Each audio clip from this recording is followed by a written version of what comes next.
Coming up this week in work, what if your boss didn't just annoy you, they traumatized you?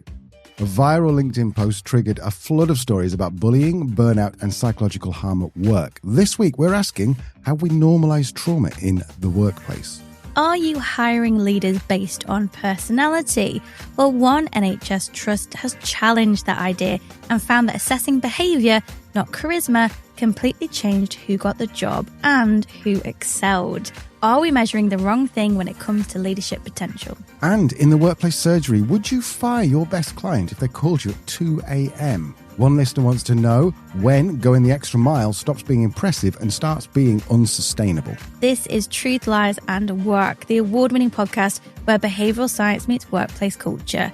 Brought to you by the HubSpot Podcast Network, the audio destination for business professionals. My name is Leanne. I'm a chartered occupational psychologist. My name is Al. I'm a business owner. And together we help organisations build amazing workplace cultures. Let's get into today's episode right after a word from our sponsors.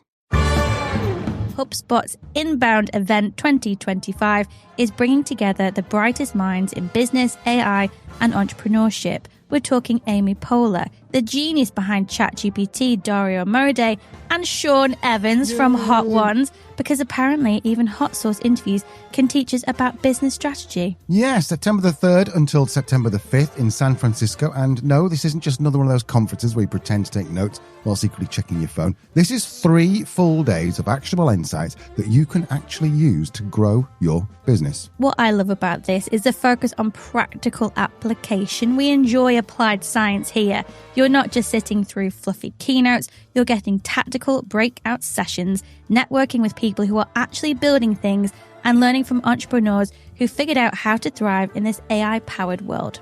Plus, come on, you're in San Francisco, the global headquarters of Let's Disrupt Everything and See What Happens. It's the perfect place to meet your next co-founder, investor, or just someone who gets why you're obsessed with optimizing your customer acquisition funnel. Head to inbound.com/register to see the range of tickets, including VIP options. Fancy. Trust us, your future self will thank you for actually investing in learning something useful. Guess what, Al? What? We're going to be there. No, we're not. I'm manifesting. Oh, okay. Yeah, you can come and meet us there. There you go. That's the reason to go and book your ticket today. VIP experience will no doubt include us. I'd imagine they'd invite us to the VIP area. So go and visit inbound.com/register to get your ticket today.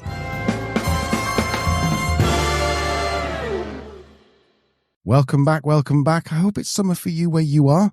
It's definitely summer here in Kotor in Montenegro. It's beautiful. But anyway, that's enough chat.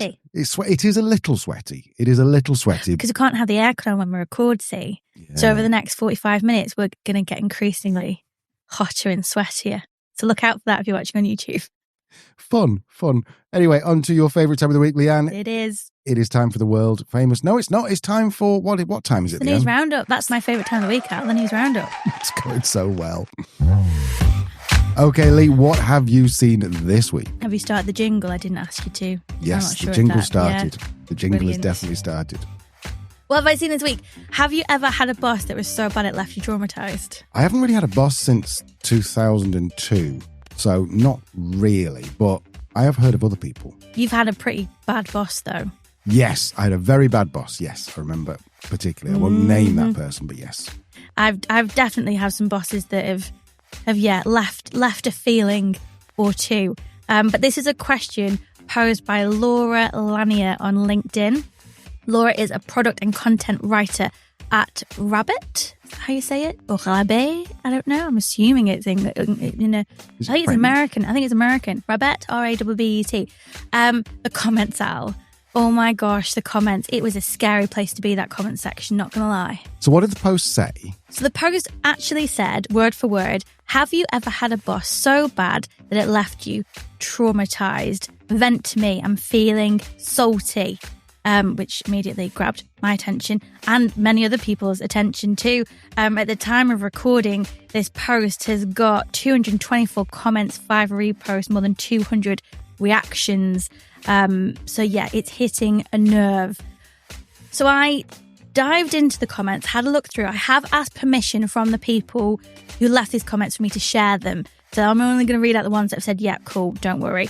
There were some others that understandably didn't want to. It feels wrong to say these are my favourite, given the subject matter, but they're the ones that made me go, like jaw drop. Really? Yeah. Proper, goodness me. So here are some of them, Al. Catherine Boyd, who is a strategic marketing director, shared that she had a boss try to get her to join a cult he belonged to and withheld money from my paycheck to pay for the first meeting. Wow. The next one came from Katie Ryder, a data analyst. Katie said, I quit after my boss walked in on me pumping. Breast milk pumping, not like humpy pumpy. Walked in me breast pumping. And HR said it was my fault and I still had to report him. That was just a tipping point. I'm still traumatized and have flashbacks from working there. I'm slowly recovering with time. Hang on. So the boss walked in on this person pumping and HR said that she had to report the boss? Yes. So I actually messaged Katie about this and she actually shared a post about a year ago that said this. 1 year ago today, I survived a workplace trauma that shaped where I am today. I tell this story, people's jaws usually drop. I was in my private office of 9 years pumping when the door suddenly opened. My boss, CEO, barged in. Since he did not knock and ignored my pumping sign, he saw me with my shirt up, breasts out, pumps on exposed, and I had to yell at him to leave my office. After talking with HR, I sent him my statement along with some things he said during my pregnancy. Weeks passed. I was terrified to be at work, did not leave my office or my lab area. Mental health was declining along with my milk supply. There's a whole post which I'll leave a link to. But yeah, it's unbelievable, isn't it? That's her fault, even though she had to sign up. Another one came from Nick Power, who's possibly the most famous person on LinkedIn at the moment. Have you been pulled into the Nick Power universe? No. Who's Nick Power? Nick Power is he's a marketer from America, and he's just somehow got like LinkedIn famous. Everyone follows him, tags him in posts. It's like if you want to beat the algorithm, you tag Nick Power. He doesn't like to use capital letters. It's a vibe. Anyway, Nick said, had a boss show me in a magazine the image of the sports car he was going to buy with all the money we made this quarter shortly before denying my request for a raise. I left 2 months later. Well, that was foolish, wasn't it? I think, yeah, I've had a boss who was way back in the day, and he was like, right, okay, so we've got a brand new Range Rover, and then I had to do his accounts for him as well as personal accounts as well. He asked me to do that. And I could see how much he paid for it, and then he complained. He also did this thing to me. He said, right, okay, you're a contractor, so you invoice me £500 for every sale I made. He said, are you VAT registered? I said, no. He says, all right, so we take off 17.5% of that, and that's what I pay you because you're not VAT registered. I kept saying, VAT stands for value added tax, not value, it's not VUDTA, value deducted tax. But yeah, and yes, I left shortly afterwards. And also they did a Radio 4 Expose documentary thing on him later on. So he was a bad man. Bad man with very, very bad ideas. Yes. So yeah, that was Nick. Go and follow Nick. I'll go and have a look and report back next week. Another one. Oh, this was really shocking. Trivia Daly, strategic HR and talent lead. Not a boss, but I had a co-worker once call me a half-breed. What the hell's a half-breed? It's to do with her race. She's mixed race. Ooh. Okay. Yeah, I'm not even going to get into that one. Shocking. I again had a conversation with Trivia about this, and she was saying that she sat up for like 6-7 years because she was an intern at the time, didn't feel that she could speak up, which I think is a very common experience for our young people. So yeah, awful. Another one came from Shani Anderson, who is a chartered accountant. She said, most of my former bosses were bullies. When I spoke up about pay disparities, one manager told me I was just a senior accountant. It didn't matter that I had over 20 years of experience, which included training and mentoring people, 3 certifications and 2 degrees. And I'd spent 2 years as an interim director for a client in that company. I walked away from corporate last year to start my own bookkeeping business. Now I have an amazing boss. Which is her. Yeah. Yeah, very, very good. Bookkeeping always makes me chuckle because it always makes me think of someone who keeps books, like beekeeping and bookkeeping. They're just not the same idea. Anyway. Like a librarian should be called a bookkeeper. Yeah, exactly. That's what I keep thinking, but it's not the same thing. And also, is it 2K? Is it bookkeeping or bookkeeping? Anyway. Questions for another day. Another day. Did you see any more? I did. This one actually came from Mile Živkovic, who is in Belgrade. Oh, hello. I know. Stravo. Stravo. SEO and content leader for SaaS brands. This was awful. So he said, my wife was having lung problems and I had to drive her to see a doctor. Asked my manager to leave our one-to-one meeting early. All I got was, I'm sure there are taxis available where you live. Ooh, that's not cool. Yeah. Also had a little chat with me there. He told me that if I wanted to add some more details, that manager made his life a living hell. Everyone was afraid to report him. Took them almost 3 years to fire him long after I was gone. Just goes to show, right? Leanne's always said people don't leave organisations, they leave managers. And so if you've got a bad manager, look at the damage they are doing. Anyway, that's, again, a different story for a different day. Soapbox dismounted. Anything else? Any other comments? Yeah, we had Jacqueline, content marketer. I worked under a CMO, Chief Marketing Officer, who decided she didn't like me for no real reason, which was confirmed by my direct manager. She was rude and condescending, and she once told one of my very busy and productive co-workers she didn't know what the co-worker did for 8 hours a day. It was like Mean Girls, the workplace. That's the film, the movie. Yeah. Oh, honestly, there were so many. I was really, really sad making. I'll share a couple more. We had Joshua, who is an amateur DB architect and author, said, I had groin surgery. They made me wear a catheter to the office. Ooh. Oof. I'm a bit squeamish about that kind of thing, so I don't want to go too much into that one. It's like, give the guy some days to recover. Yeah. Come on. Goodness me.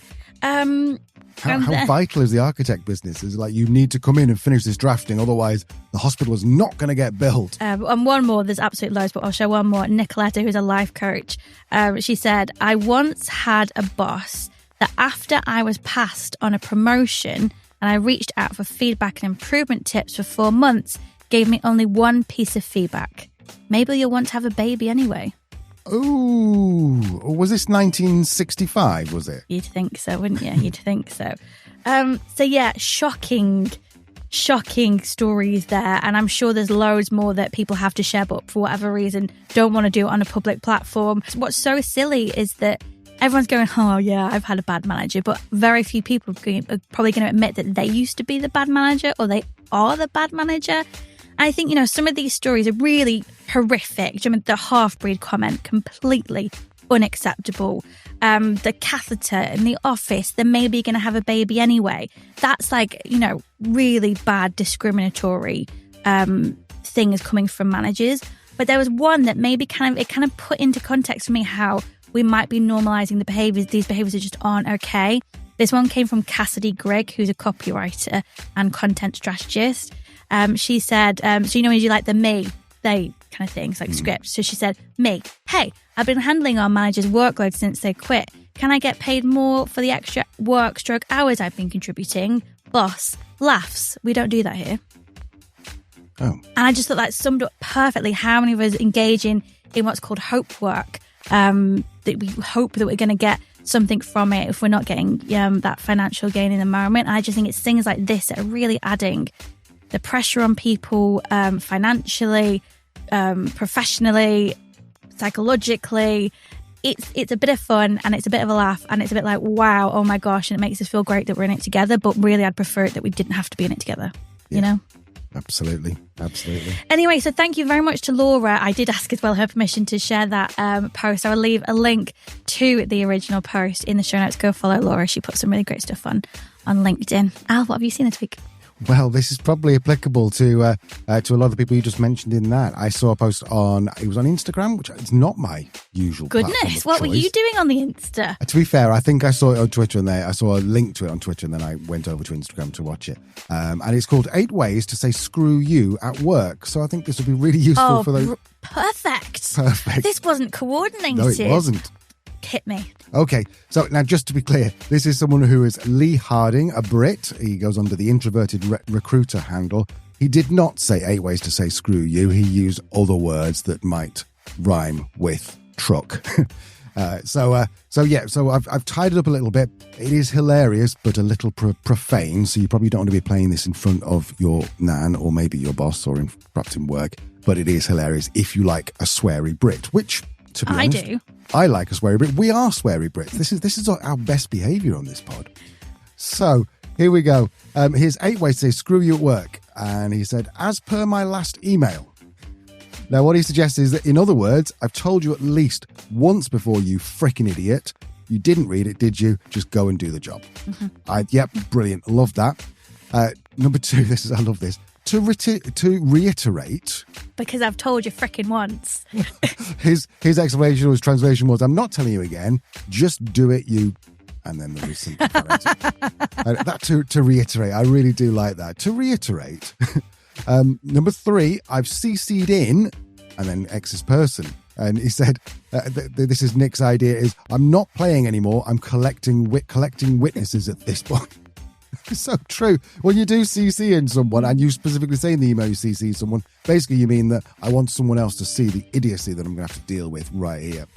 Number 4, and I love this one, and it's probably maybe just a British one, but thanks for your input.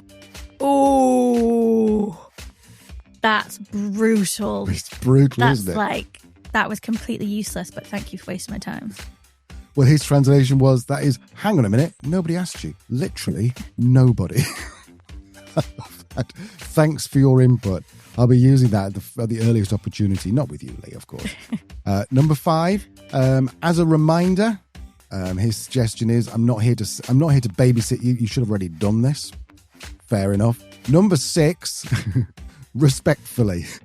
Now, this is so funny because when someone says with the greatest of respect, they don't rarely with respect. If someone says respectfully in an email, you know fine well the next sentence coming out of their mouth is not going to be good. It's basically be like, I have zero respect for you. Sit the fuck down right now. This is none of your business. So I wonder if you could send that. I mean, I wonder if that's just like a boss-employee thing. I don't think you can send it to anything other than a colleague or a direct report, I don't think. If someone says, moving forward, can we? His translation is, are you seriously this stupid? You've been doing it over and over again. Please never do this again. Moving forward, can we not CC in a client when we're talking about putting the prices up, for example? And the last one he said, which I found myself possibly doing this, is if you send an email and you end it with best regards, basically what it means is, I hate my job, I hate this place, but most of all, I hate you. But I can't say this because I'm going to get fired, so I have to say best regards instead. It was a really, really good little video. Again, as I say, it is quite sweary, but, you know, if you're into that kind of thing, which we are, then we absolutely love it. Anything else, Leanne? What are your thoughts on this? It just makes me laugh because everyone knows the translation. Yeah. You know, it's this kind of civility at work, but everybody knows what's underlying it. Yeah. So yeah, I think it's quite funny. I like posts like that, particularly with things on emails. Yeah, they're quite good. I also think as well that a similar thing as well, if you like that type of thing, if you just Google like the best out of office replies, some of them are beautiful. Yeah. Absolutely beautiful. If you hate corporate talk or you don't want to sound like a corporate, then Thursday's episode is for you. And also you'll learn how you can potentially use some of these phrases, but in a good way. Lee, what else you see, my love? Sticking on the recruitment chat, actually, a case study fell into my email inbox this week, and I thought it was really quite cool. I mean, I think we've all made a hire that we regret at some point, or we've certainly been in an organisation where a hire has been made that you see regret coming from leadership. It's a very common thing, and I think, you know, particularly because recruitment isn't always necessarily very robust in small businesses. I'm sorry, guys. I'm sorry. But if you engage a psychologist to help you design your recruitment process, then I take it all back.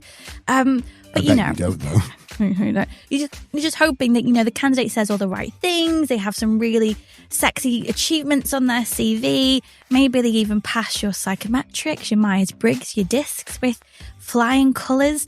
But once they're in the role, then those signs start to creep in. It very quickly starts to unravel. Yes, it's very detrimental for the organisation. Lots of confusion, turnover, and the impact takes ages. Not only the cost of it, we know it's like 5 times the typical salary of the person. It's going to take 2 years to get back up to that level of performance. It's so disruptive. And I think the thing is, what this case study was talking about is they're pinning it on the personality trap. So that for years, companies have used personality psychometrics like your Myers-Briggs, like your DISCs, maybe even other ones that are much more reputable, like your Hogans, to guide leadership recruitment. And on paper, that makes a lot of sense to figure out the type of person you got in front of you and then trying to predict how they're going to behave. But as this case study shows, and this is a case study of the Christie NHS Foundation Trust, which is one of the UK's most respected cancer centres in Manchester, they realised that personality-based tools weren't doing the job simply because managers found the reports hard to interpret, the feedback was vague, and crucially, they weren't getting what they really needed, a clear picture of whether the candidate could actually lead. Now, I get these personality ones kind of being vague.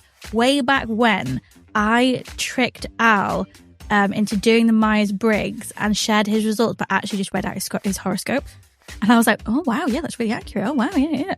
And that's a Barnum effect, isn't it? When you have yeah. Anyway, so, sorry, Al. It's okay. I think it was quite good fun. So, yeah, it's this case that leadership is discussed differently across the organisation. We don't have this shared vocabulary for it. We don't even know what great leadership looks like or what great leadership looks like here.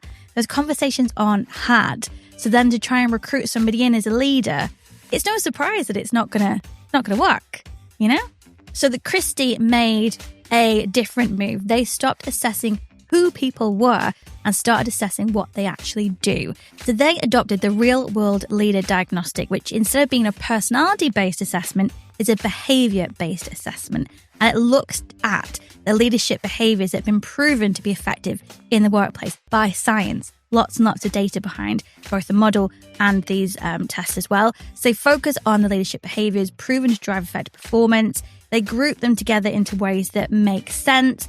And they basically show what behaviours are being enacted most in an organisation by a leader and which are being enacted least. And what I particularly like about this tool is it's not about behaviours being good or bad. All the behaviours are good and positive, but how and when we enact them can have impact on our people, their performance and the organisation. So it's having that self-awareness that's really important. So once the candidates have completed the assessment, then they'll have a full feedback session, go through results and be allowed to talk about the context within these that these behaviours are being enacted. So it makes it real world rather than like a hypothetical colour or feeling. Right on brand for real world group. And of course, as well, then from a candidate experience perspective, it's always going to feel a bit more authentic and a bit more relevant. How many times have you sat through an interview process going, I don't understand what this is showing about how well I can do this job, but okay. And actually, this is one of the key results that they found, the Christie, is that they had enhanced candidate experience. So candidates reported a fairer, more transparent and higher quality recruitment process. They had stronger leadership development from day one because they know already what leadership means and how it's talked about within the organisation. They were able to make sharper, more informed hiring decisions. They reduced turnover after appointment, so that leadership-focused hiring led to stronger job fit and lower early-stage attrition, and it minimised poor hiring fits because focusing on leadership behaviours over personality traits significantly reduced mismatches. That's the key here, really, in terms of the organisational benefit. The benefit for you as a business leader is nothing worse, particularly at a senior leadership level, of making a bad hire. I've seen people do it, and just the path of destruction it leaves for a long, long time. So if you run a business, and especially if it's growing, especially if this is going to be your first senior leadership hire, it's really expensive to make this type of mistake. So anything you can do to prevent that is going to be a good thing. And taking a behaviour-based approach is going to be a really effective way to do it, because most traditional tools weren't built to assess real leadership. They're built to assess personality, which can indicate leadership behaviour. They measure potential, not performance. But this case study shows that when you get specific about behaviours, the things people actually say and do, your leadership pipeline gets stronger, more diverse and more effective. And when we think about that connection between behaviour and culture is defined by the worst behaviours tolerated. It ties it all really nicely and emphasises a point that most people don't get, is that culture starts with recruitment. A really interesting case study, doing fabulous things at Christie, always do, very innovative. But actually, taking this science-led approach to improving the quality and effectiveness of their leadership team. How cool is that? So what we're saying is that if there are some behaviours that this real-world group is measuring that are better for specific roles like leadership. Yeah, and even specific behaviours within different leadership roles. Right. Because not all leaders are equal, not all leaders have the same demands and priorities. And this, again, is where our job analysis is really effective, because you're going to identify the behaviours that are going to be important in that leadership role and specifically look out for those behaviours. It's also going to show you potentially where leadership behaviours are lacking within your organisation. If you've done this assessment as well as a development tool, then when you're recruiting people in, you're going to be able to look at, okay, so these are some behaviours that we're currently lacking on our strengths in. And it just makes a really well-balanced, effective leadership team, because it's about behaviour. It's about how we turn up every day, what we do when we're under pressure, what we do when we're stressed, how we deal with our people, how good we are at creating a vision.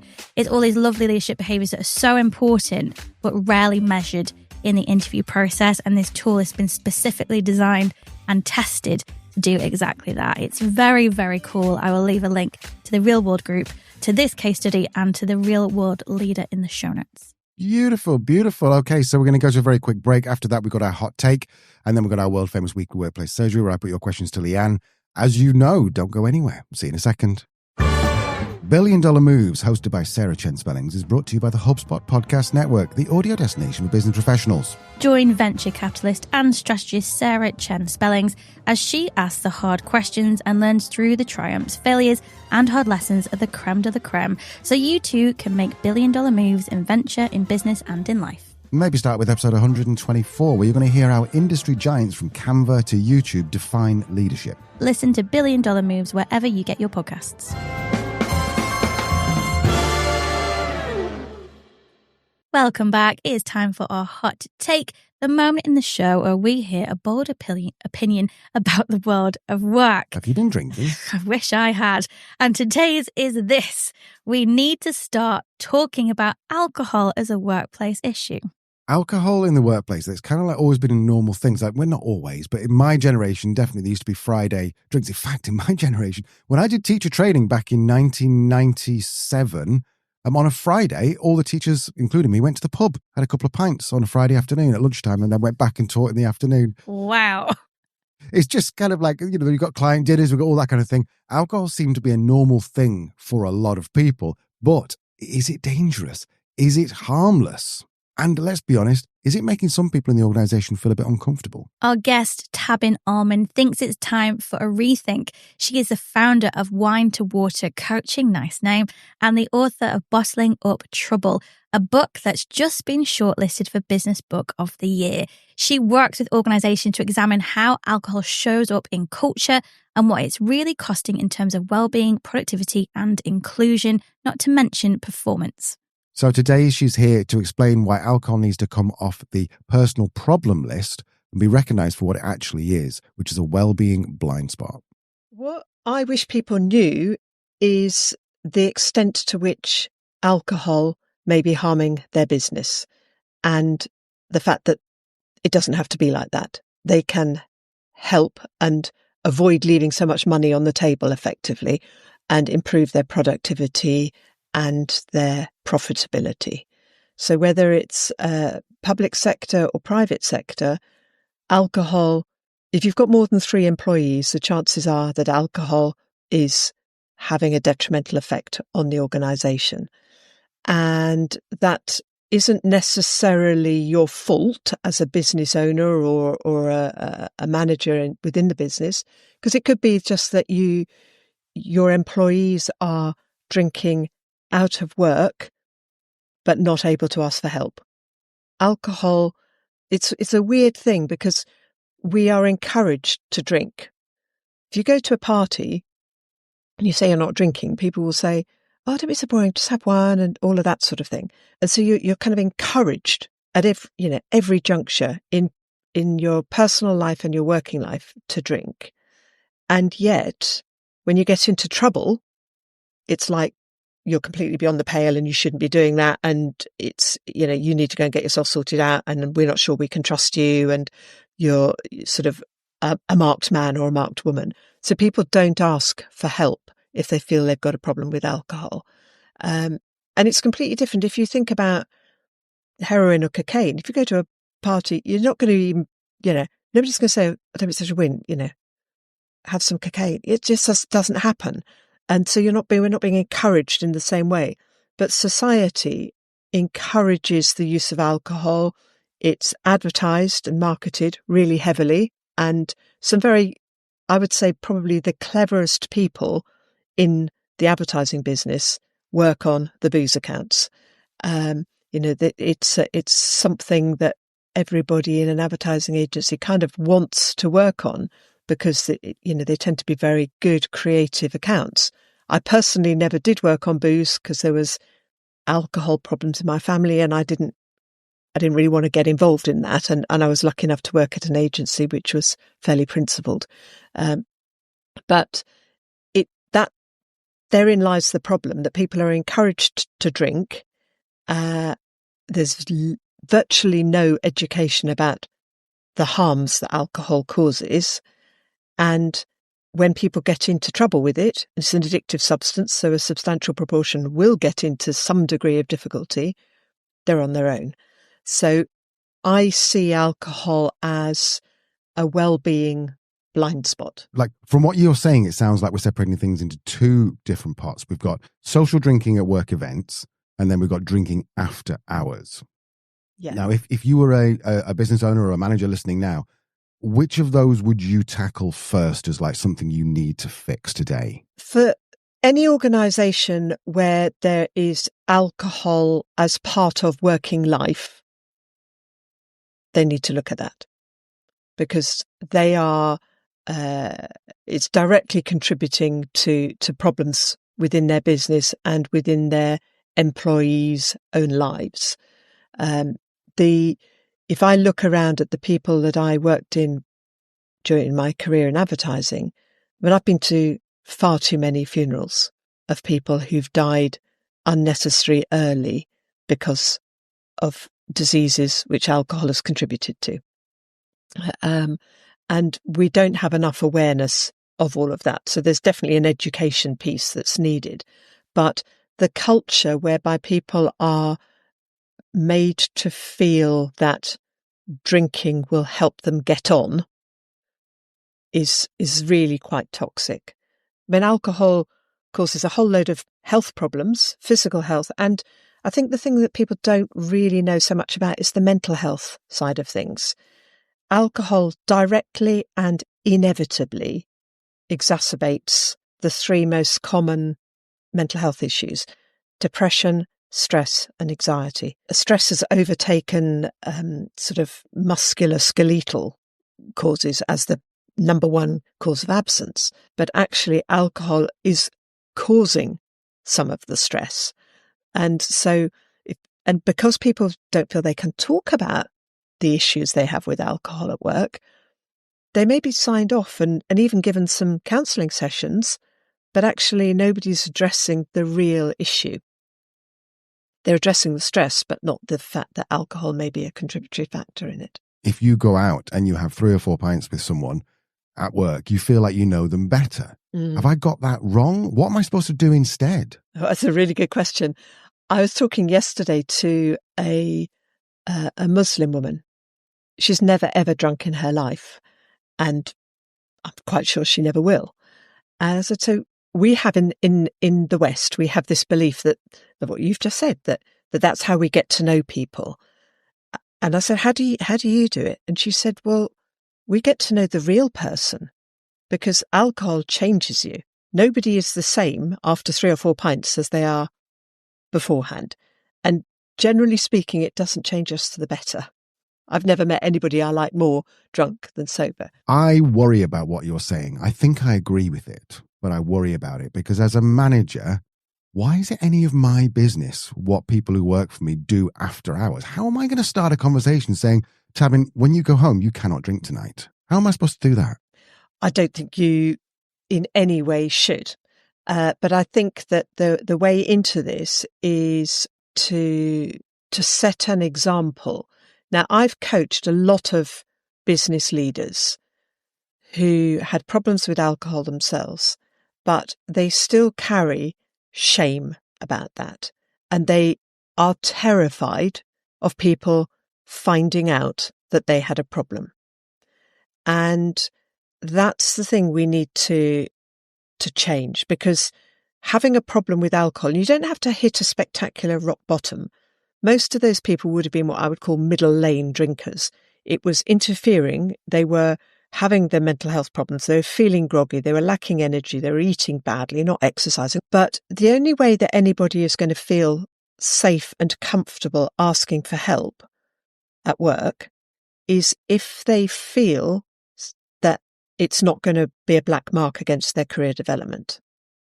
So, and for that to happen, we need senior people to say, yeah, I had a bit of an issue. I wasn't too happy with the way I was drinking. So this is what I did. And I've been alcohol free, or I've been well within government guidelines for the last few months. And it's made a huge difference. It's, let's talk. Let's just make sure that anybody who is struggling a bit gets some support. So from my point of view, I think just helping people to understand that anybody, just anybody, can become addicted to alcohol, because it's an addictive substance. Any human being who drinks enough of it will land up with a degree of addiction. And the technical term that's used now by the medical profession is alcohol use disorder, and it is on a spectrum. But unless you intervene, once you get past a certain point, it probably will only get worse. It's an interesting one, isn't it? And I can imagine a lot of managers and leaders listening to this going, oh my gosh, this is another thing that I need to help my people with. And it's like, well, yeah, maybe. And ideally before anything hits a crisis point. I think it's, even moderate drinking habits can affect productivity. They can affect mental health. They could potentially affect absenteeism. I think it's really just a case of knowing your people, having these regular check-ins. And if anything is going on, recognizing that, seeing those behavior changes, those appearance changes, alcohol might be one of the potential challenges that somebody is having. Yeah, and there's the other thing that workplace, like in a work, drinking or the drinking culture is often quite baked in. So we're going to an awards ceremony, or we'll have some champagne. We're going to a client dinner, or we're going to order some wine. We're going out for drinks on a Friday night or a Tuesday night or something like that. So we've got to be careful, because social drinking at work events, especially when it's seen as this way to bond or get ahead, is actually probably pretty toxic. And understanding if there is anybody in your organisation you're excluding through this type of culture, these types of events, you're going to have people in your organisation who don't drink, whether that be for moral reasons, health reasons, religious reasons, or they've had challenges with alcohol in the past. It's not about not having fun, but it's making sure that the fun you're having isn't excluding anybody. Yeah, and we don't want to be policing this. We don't want to be saying you must not drink. We need to be leading by example. So responsible drinking if you do drink, or just creating events perhaps where drinking isn't expected. Yeah, and I really also thought Tabin's point was important about addiction is not a character flaw. We have very negative stereotypes when it comes to addicts, whether it be alcohol, drugs, or anything else. So I think, the medical term is alcohol use disorder, and understand that exists on a sliding scale. And as we say, if we're going to create this psychological safety for people to share what's going on, that should include disclosures like this from time to time. That's not to say as a manager, it's your job to fix it. It's your job to counsel somebody through it, but it is your job to support somebody in getting the help that they need from the qualified people or organisations. Absolutely. So go and check out Tabin. All the links are in the show notes. Just on an aside, if you're maybe of my age or 40 years old and upwards, perhaps you might be thinking, oh, well, maybe the drinking is the problem. Gen Z don't drink, so that's not a problem. There seems to be a lot of drug use in Gen Z, recreational drug use, which I think is going to be just as dangerous as alcohol. Us generations, we all have our problems and we all have our addictions. So, don't think, Gen Z, it doesn't apply to them. It could be substances rather than alcohol that could be a problem in the future. Anyway, moving on to the world-famous weekly workplace surgery, where I put your questions to Leanne. If you never listened before, there are 3 questions submitted that I put to Leanne. Leanne is a chartered occupational psychologist. She's a workplace wellbeing expert. She's just an expert in everything. She knows everything about everything. She does. She always says this every week, but she does. She's brilliant. So we're going to start, as we always do, with question number 1. Am I being dramatic for wanting to fire my best paying client for a 2 a.m. call? I run a small design agency and one of my clients brings in nearly 40% of my income, but they treat me like I'm on call 24/7, shifting deadlines, random phone calls, and now they've rung me 3 times after midnight. I don't think we need to go any further. I think we've got the answer here, but anyway, crack on. The latest was at 2:07 a.m. just to run an idea past me. I didn't pick up. This morning I got a message saying I was unavailable and unreliable. They might need to reconsider our arrangement. Honestly, I'm ready to let them go. Good. But when I told a friend, they said I was overreacting. I just need firmer boundaries. Am I being emotional? Is it okay to fire your top client if they're wrecking your mental health? Lee, seems like a fairly open and shut case here. I think it's absolutely fine to fire a client like that. That's gaslighting.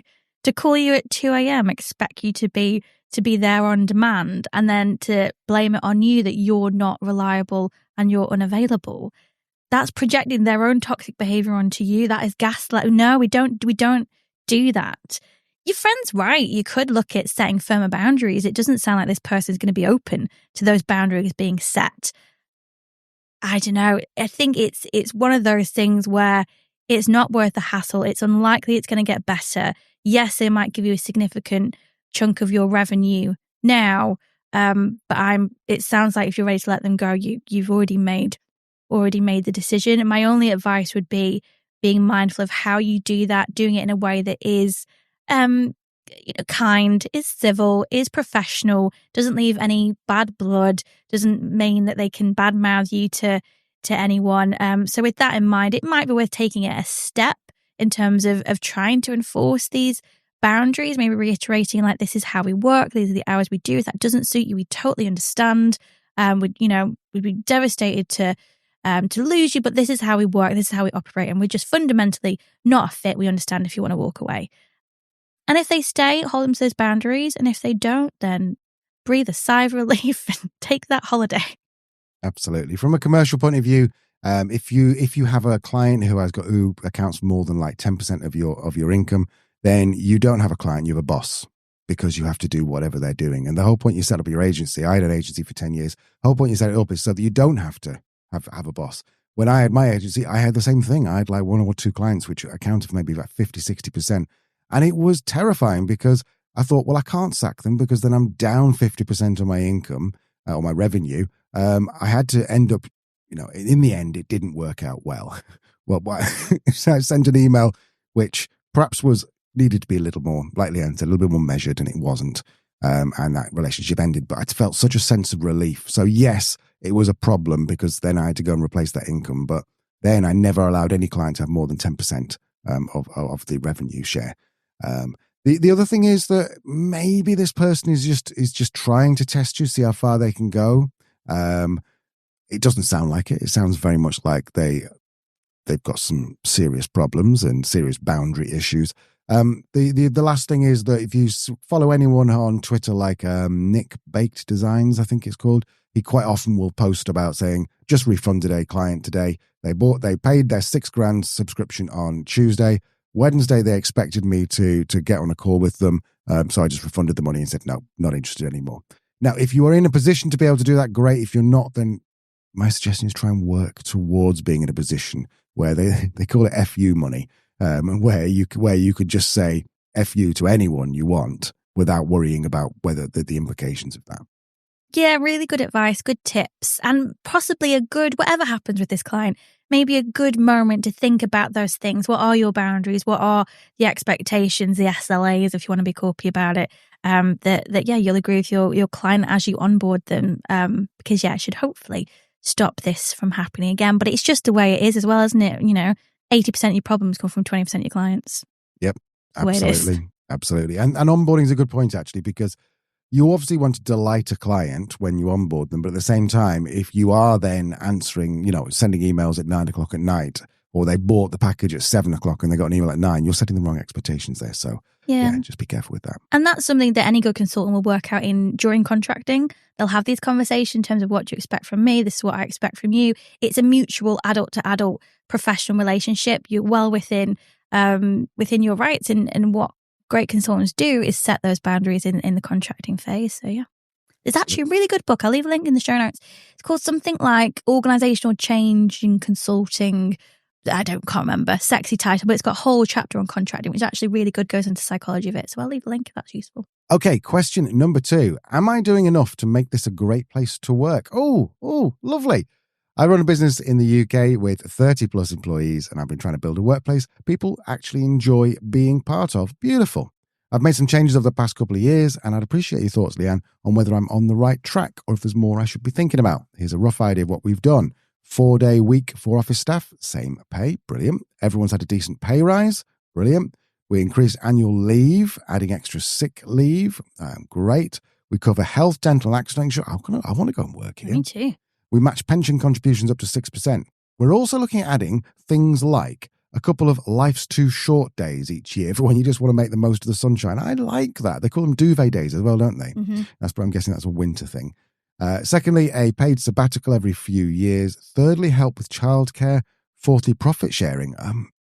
Just be careful with profit sharing. We had Sakari Cooper on, and he explained that this company was trying to do profit sharing, and they did a load of work around it. Turns out people didn't want it. It was equity share, that one, actually. Was it equity? Yeah, even worse. Yeah, so just be careful with that.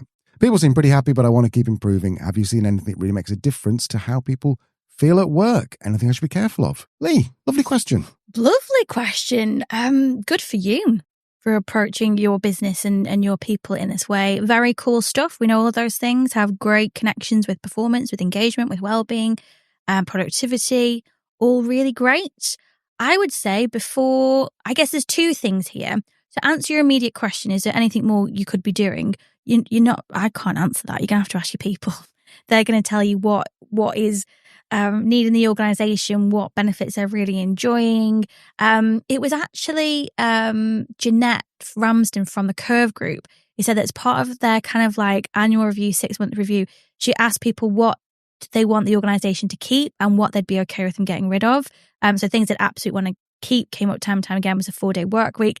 Things that they'd want to get rid of might be things like your life's too short days or anything else. It might not be, as valuable as you think. And of course, that's going to depend on employee to employee or team to team. And it might be that sentiment's going to change over time. So I think, first of all, ask your people. Second, I think my advice at this point would be now would be a really good time to measure the return on investment of all these wonderful things that you're doing. And a really great employee engagement insights survey is going to help you do that, because it's going to show you how people are thinking and feeling within your organization. It's going to show you how that's tied to kind of the cultural foundations of the organization, what's going on. And that's going to include things like benefits, how decisions are made, relationships, purpose-led work, having meaning, having the right resources, which will include training as well. And it's also going to tie it into the impact that's having on the individual in terms of their well-being, their performance, their productivity, as well as the impacts it's having on the organization. So, for example, your speed to market, your turnover rates, your absenteeism rates, all that type of thing. Because I think what you're doing is really admirable, and you've chosen things that we know from the research and organizational life are typically really great for performance, well-being, and engagement. What you want now is more granularity around the impact these things are having within the context of your specific organization, in the context of your specific teams and people. So my advice would be get an employee engagement survey in every year, so you can start to track through and see the return on investment of all these wonderful things that you're doing. Just in case maybe someone come knocking on your door one day and say, you've got a cool business, I want to buy it. And you'll go, no worries. Here's all the information you need about my culture, which is increasingly becoming part of the due diligence process for investors. So there you go. Yeah, great. Maybe I'm being a bit unfair, but I would just counsel you just to be a little bit careful of what you're promising, because the last thing you want to do is give something and then have to take it away. So be really careful of that. Also, you don't want to look too like, maybe Leanne's going to disagree with here, but I worry that maybe it might look like you're a bit more desperate for people to stay, and then the power of balance might shift. People going, well, he's doing all this to make us leave. We know we can go and demand a higher, a pay rise or something like that. I hope that's not the case, but it's just great that you're putting all this together. Those 4 things you mentioned, profit sharing, help with childcare, paid sabbatical, and life too short days, why not just run a poll on, like Leanne said, on Slack or something, or, you just do it old-fashioned way with a piece of paper. Just get people to tell you which of these they actually want, and then you'll soon find, and then just implement one of them, and then you've then got the ability to implement something else. And I would also, from a commercial point of view, I'd also maybe tie them to revenue targets or targets within your organization, so that you can say, right, okay, well, if we can get three new clients in this next quarter, what we'll do is everyone's going to get a Life Too Short day. And then, now, Lee, quick question on that. Is that unethical, or is that okay? I think as long as it's very transparent, it's stuck to, people are in agreement with it, they've been able to, provide their thoughts on that process before it's implemented, I think that's fine. I think there's no harm in that. But I think the thing is that, and where I agree, Al, in terms of starting to not just promise too much or invest too much that then is going to cause problems elsewhere, especially if it's not something that people necessarily need or want, is by having these insights. So, for example, if you run your insights, you implement the childcare support, you might find that over the 6 months, from certain people in the organisation who are parents or carers, you'll see an increase in their performance because they're less stressed. That mental load that we talked about last week has reduced. They've solved that one problem. They're more productive because they can focus while they're at work. They're more committed to the organisation, so there's less turnover from parents in the organisation. And you should see that track through over the 12 months when you run your survey again. So you can be able to say that, right, by implementing childcare support, we increase performance in between X population of the organisation by 10%. We reduce turnover by 20%, and profits up, which we put down to increase productivity. So it's a nice way to actually make all this lovely people and culture stuff actually commercial. And we need it to be commercial so we can keep businesses like yours open, because that's how we want everyone to be treated. Absolutely. It's a good look. Let us know how it goes. Okay, question number 3. Why did they only offer what I asked for after I quit? Oh, no. This person works in the public sector, said, like a lot of people, I've been hybrid for a while, 1 day a week in the office, which went really well, but we were told in February that full-time office attendance was mandatory again. Since then, it's been awful. I'm stuck in traffic, paying to park, don't see my dog, who's left alone for 10 hours. No. I asked to go part-time in February. They said no. I kept asking month after month. They still said no. Last week, I got a job offer elsewhere. Well done. Yay. Before accepting it, I double-checked with senior management. Is part-time definitely not an option? They said no. So I resigned, and a few days later, suddenly they came back to me and said, this is my current employer, came back to me and said they can offer part-time. Honestly, I'm furious. Why wait until I quit to offer the only one thing I've been asking for? Is this just the way it goes in some workplaces, or is there some power play going on, Lee? I think that's how things work in the public sector typically. I'm not sure it's a power play. I'm not sure it's that deep or intentional. I think and this is very stereotypical and possibly very unfair, my experience of public sector, I've worked in various public sector organisations or with various public sector organisations and departments, is there's very much like a closed-mindedness at like, well, we don't do that. Computer says no. They just don't have the flexibility of thought or systems or process. And I understand, because typically these organizations are machines, but a lot of leaders don't always think they have that flexibility within their teams and departments, and typically they do. Or it just seems too hard, or they don't want you to go part-time because they value you as a full-time employee. I think it's very typical of a public sector organization mindset, whereas if it's not broken, we won't fix it. And you broke it when you quit, so they tried to fix it.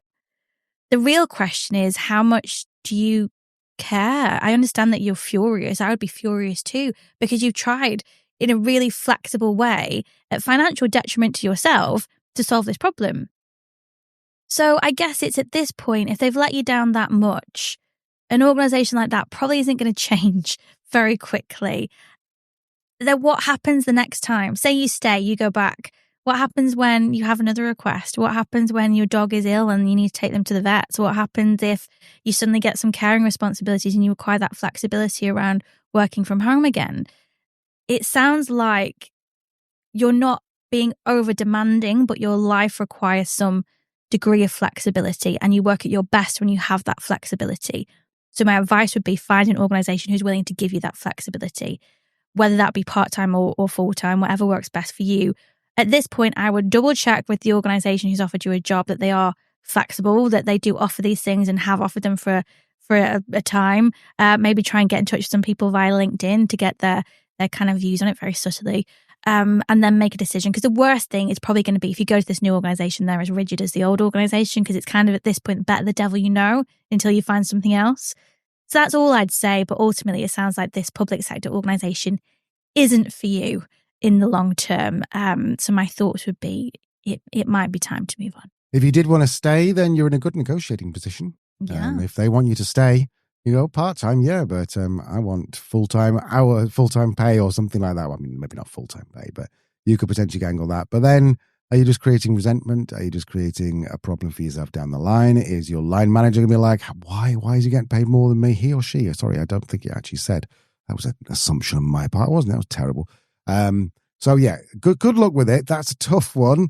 Let us know how it goes. I personally agree with Leanne. I think you should ditch this company, go organisation, go and work for the other one, but just don't expect it all to be roses and whatever the phrase is. It might have its own challenges. Yeah, and I think if you are really looking for something that is flexible, if these shifts really have a significant impact on your performance and your well-being, it might be time to think more broadly about the organisations and industries you want to work in, and typically smaller businesses, as we've just heard from our previous question, typically are much more open-minded and flexible when it comes to these types of adjustments within the workplace. So yeah, it might be time to leave public sector and maybe look at a small business. And I understand people are typically want to stay in public sector because it's always felt very secure and job for life. I'm not sure that's the case anymore with everything we're seeing. So I don't think that's as big a reason to stay anymore. So yeah, maybe start to think about actually what type of industry, organisation, sector is going to be best for me. Absolutely. So that's all for now. You need to join us on Thursday. First of all, join us next Tuesday for a new edition of This Week in Work. And then this Thursday, we've got a fascinating conversation with Dr. Cheryl Robinson, who is an expert in communication and also shares Leanne and I's hatred for corporate speak. Yeah, so make sure you circle back. Loop in. And also we'll have a synergistic conversation around which will align shareholders' expectations and provide value for the... see, it's making me sick in my We'll own whiteboard mouth. it. We'll whiteboard it. So join us on Thursday for another amazing episode. And if you are a superfan, if you do like to get involved, then check out the show notes. There's ways to get in touch. We have a private WhatsApp group that where superfans are in, which we're very, very grateful for. We ask them for advice around titles. They give us honest feedback on what they like and more importantly, what they don't like. If you don't want to do that, but there's something you don't like about what we're doing, just email us. We do really want to hear it, although we'll probably cry. Be a little bit, don't be harsh. And if you want to join the conversation in between episodes, head over to LinkedIn. That's where I typically tend to hang out. Come say hi, come say connect. I love it when people connect. I had one today, actually. Who was the lovely lady's name? Let me give her a shout out. Claire Kenny. Thank you for connecting. Thank you for listening to the show. Always lovely to hear messages like that from our listeners. Brilliant. So we'll see you Thursday. Bye. Bye-bye. Love you, bye.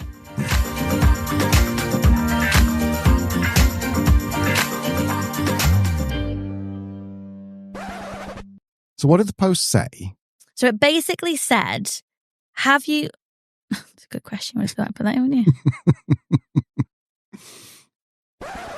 Not been wearing my glasses. That's a continuity nightmare. No, can you not just leave them off? Then everyone's going to see all the bags under my eyes.